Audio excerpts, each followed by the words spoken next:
baseado em Isaías, capítulo 9, versículo 6. A história começa.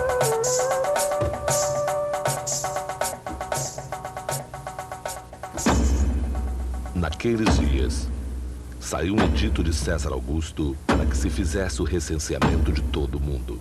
Iam todos recensear-se, cada um a sua cidade. Quando o imperador falava, o povo obedecia. Com muita alegria, quero saudar todos na gloriosa paz de nosso Senhor e Salvador Jesus Cristo, trazendo mais uma pequena reflexão da Palavra de Deus, dessa feita com o tema O Jesus Histórico. Nessa oportunidade, quero trazer mais uma reflexão sobre a Palavra de Deus, ou seja, com o tema O Jesus Histórico. Para tanto, vamos ler a Palavra de Deus no livro de Isaías, no capítulo 9, versículo 6. Porque um menino nos nasceu, um filho se nos deu, e o principado está sobre os seus ombros, e o seu nome será Maravilhoso, Conselheiro, Deus Forte, Pai da Eternidade e Príncipe da Paz. Ele é, sem dúvida, o mais extraordinário personagem da história da humanidade. Rabino, revolucionário, profeta, apenas um camponês de uma aldeia pobre da Galileia. Afinal, quem foi Jesus de Nazaré? O que a história e a arqueologia pode nos contar sobre a sua vida e o tempo em que ele viveu? Para melhor entender o Jesus histórico, vamos dar uma olhada na árvore genealógica de Abraão.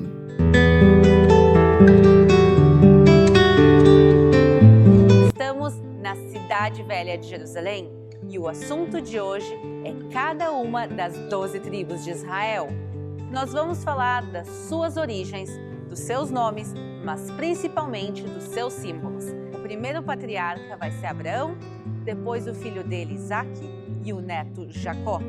E hoje a gente vai se focar na genealogia e na família de Jacó.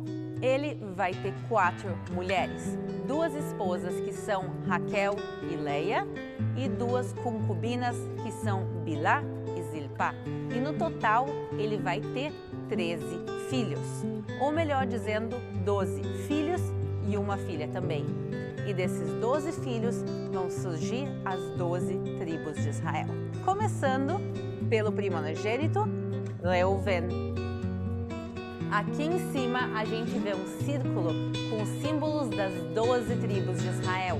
E no meio a menorá, que era o candelabro do Templo de Jerusalém e o símbolo mais importante de todo o povo de Israel. Mais importante, inclusive, que a estrela de Davi. Mas se a gente começar com a tribo que está bem no meio e em cima, é a tribo de Reuven. E o símbolo que parece um sol, mas na realidade não é. Aqueles símbolos são mandrágoras, que é uma fruta, como está escrito em Gênesis 30:14, quando está escrito que Reuven colhe mandrágoras, essa fruta, para sua mãe Leia. E a propósito, o nome da tribo Reuven é Reuben, que é a junção de 2 palavras que quer dizer olhem o filho, já que ele é o primogênito de Leia. E agora outro filho de Leia é Judá, ou em hebraico Yehudá, que significa louvor ou louvar. Da tribo de Judá vêm alguns dos maiores reis do povo de Israel, como o rei Davi.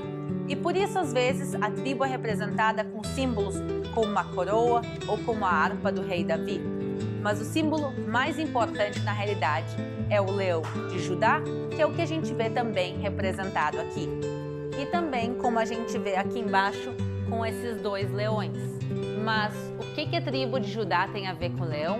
É parte da bênção que eles recebem em em Gênesis 49:9, quando ele vai ser abençoado como Gur Aryeh, como um filhote de leão. E por isso o símbolo da tribo se transforma no leão e, por consequência, toda a cidade de Jerusalém também vai usar o símbolo do leão, já que Jerusalém estava dentro do território da tribo de Judá.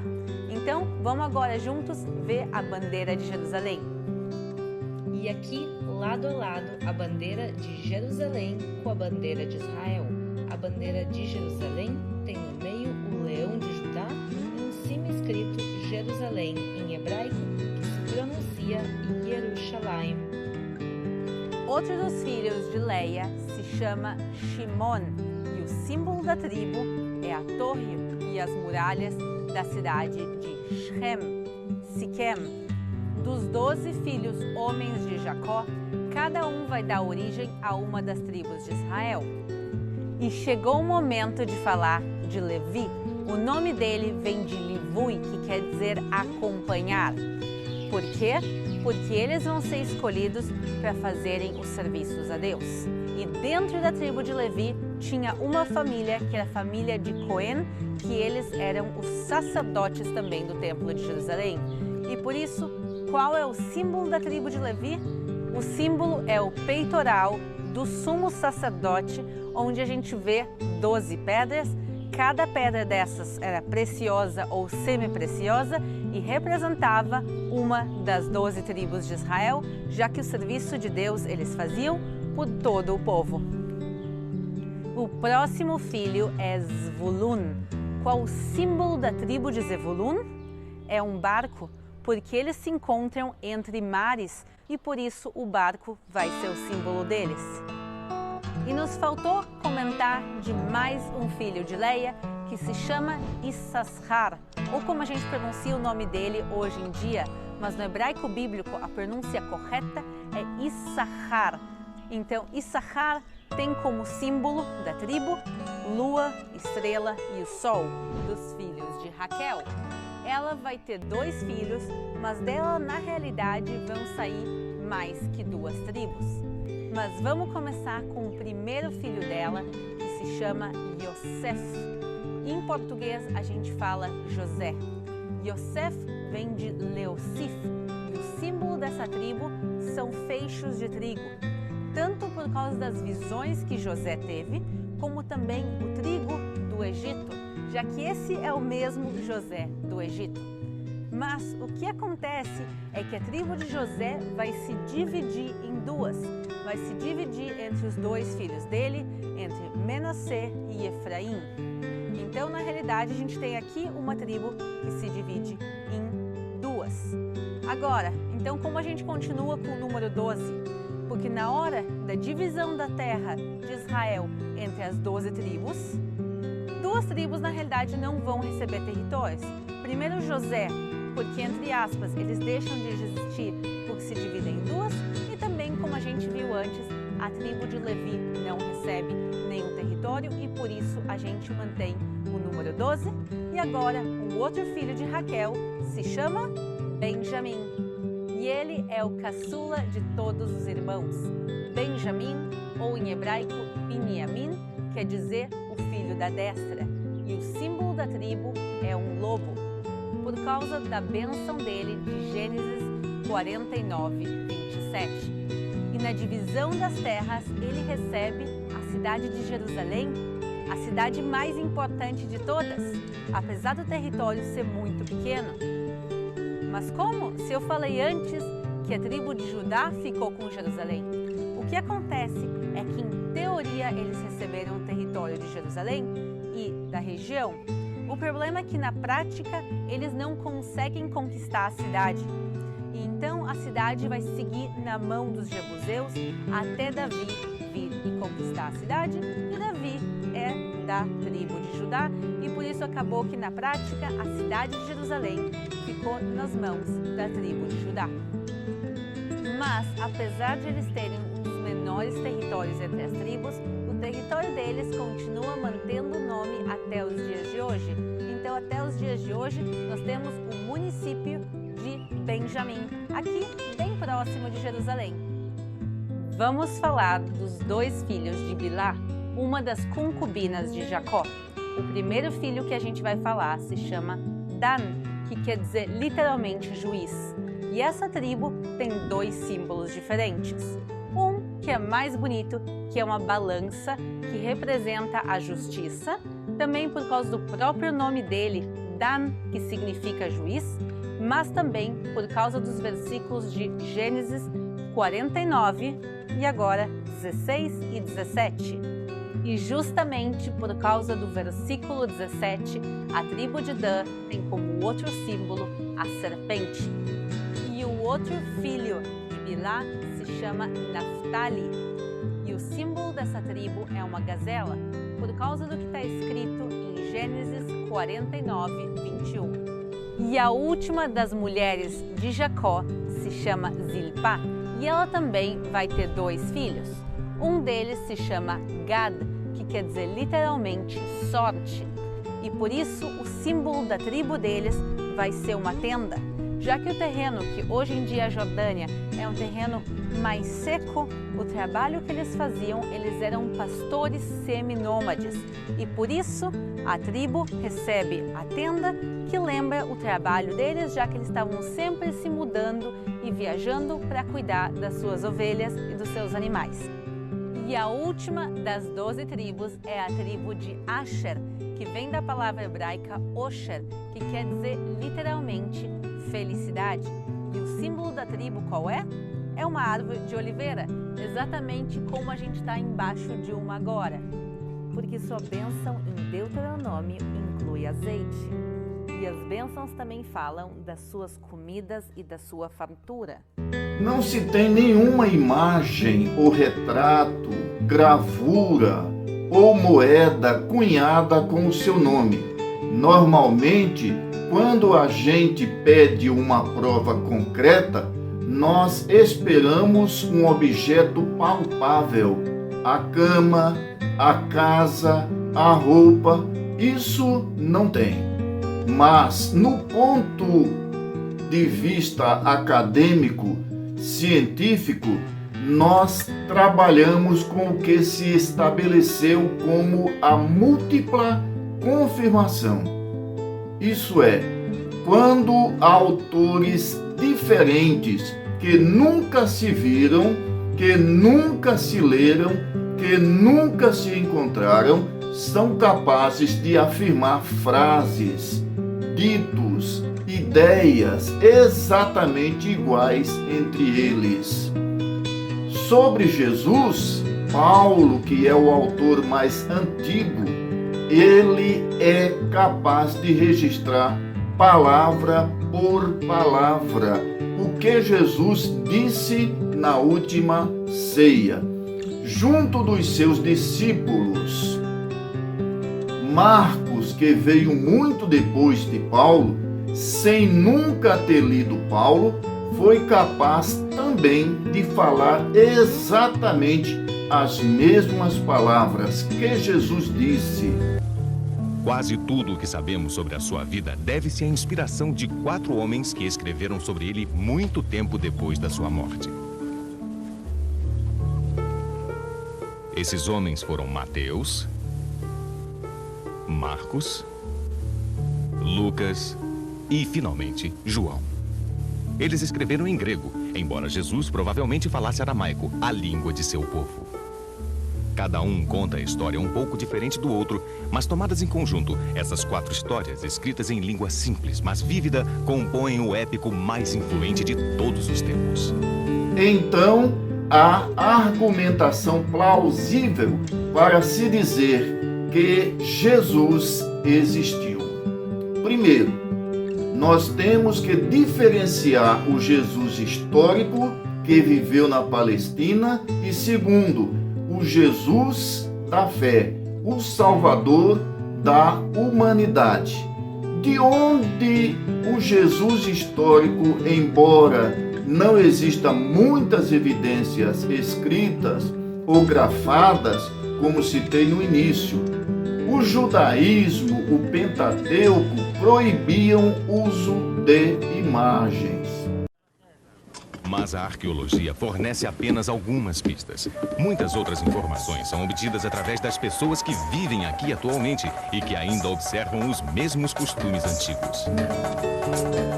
Segundo, o Cristo da fé, o Salvador da humanidade.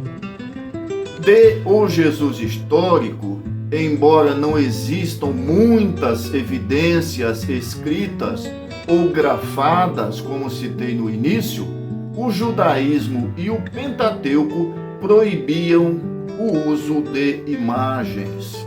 Todavia, o Dr. Lucas, em seu Evangelho sinótico, escreveu: "E crescia Jesus em sabedoria e em estatura e em graça para com Deus e os homens." Lucas capítulo 2, versículo 52. É exatamente com essa sabedoria descrita por Lucas que Jesus histórico mudou a história e a política do mundo e dividiu o nosso calendário em dois: antes e depois de Cristo. Jesus não é uma figura mítica, Jesus é uma figura mística. Ele envolveu a fé de mais de 3 milhões de cristãos. Intriga acadêmico e há 2000 anos provoca discussões intermináveis sobre a sua vida e morte. A vida de Jesus revolucionou a história do mundo. Outra prova real são os testemunhos dos apóstolos. Primeiro, eles mostram que a primeira testemunha dos evangelhos foi Maria Madalena. Na época, devido ao machismo, o testemunho de uma mulher não era válido. Se os apóstolos quisessem vender uma teoria, eles colocavam o testemunho de um homem e não o testemunho de uma mulher. Segundo, quando a pessoa der um testemunho vendido, ela vai ganhar por isso. O que os apóstolos ganharam com aquele testemunho? Pedro morreu crucificado de cabeça para baixo. Paulo morreu degolado. Jesus histórico foi tão real que os seus seguidores preferiram morrer a negar a sua fé cristã. A fé é racional. Logo, nós temos a figura de Jesus Cristo e a figura de o Cristo.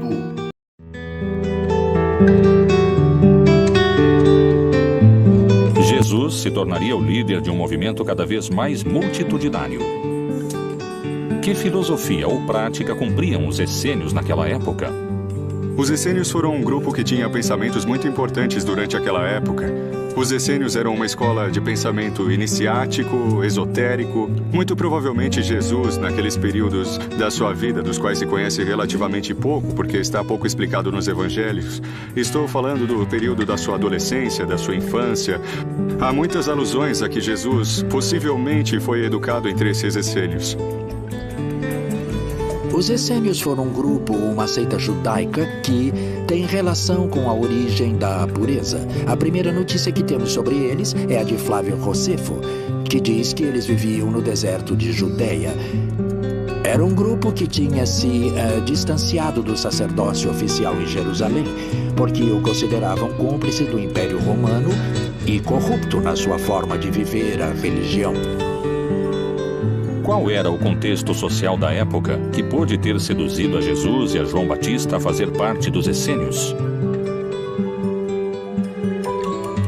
Segundo a Bíblia, Jesus se movia com um grupo de discípulos pelas terras da Judéia. Esse movimento podia ser perigoso sob os olhos do Império Romano. Quando Jesus começa a fazer parte do movimento e começa a ser perseguido, devemos levar em conta que a perseguição que estabelecem tanto Herodes Antipas, desde a Galileia, como o Império Romano também o faz desde o princípio. No Evangelho de Marcos, no capítulo 3, consta que os fariseus vão procurar os partidários de Herodes Antipas, para matar Jesus, para eliminá-lo. Por isso, Jesus nunca consegue entrar de fato nas cidades. A única vez que entra em uma cidade é em Jerusalém, e lá o matam. Jesus Cristo, o Rabi, um líder judaico, se transformou em o Cristo quando Paulo, que é um cosmopolita, sai difundindo a mensagem de Cristo, cumprindo a profecia de Daniel capítulo 2, versículo 45, versículo 34 e 35. Da maneira que viste que do monte foi cortada uma pedra sem auxílio de mão, e ela esmiuçou o ferro, o bronze, o barro, a pedra e o ouro, o grande Deus fez saber ao rei o que há de ser depois disto. Certo é o sonho e fiel a sua interpretação. Estavas vendo isto quando uma pedra foi cortada sem auxílio de mão, a qual feriu a estátua nos pés de ferro e de barro, e os esmiuçou. Então foi juntamente esmiuçado o ferro, o barro, o bronze, a prata e o ouro, os quais se fizeram como uma pragana das eiras do estio, e o vento os levou, e não se achou lugar algum para eles. Mas a pedra que feriu a estátua se tornou grande monte e encheu toda a terra. Glória a Jesus.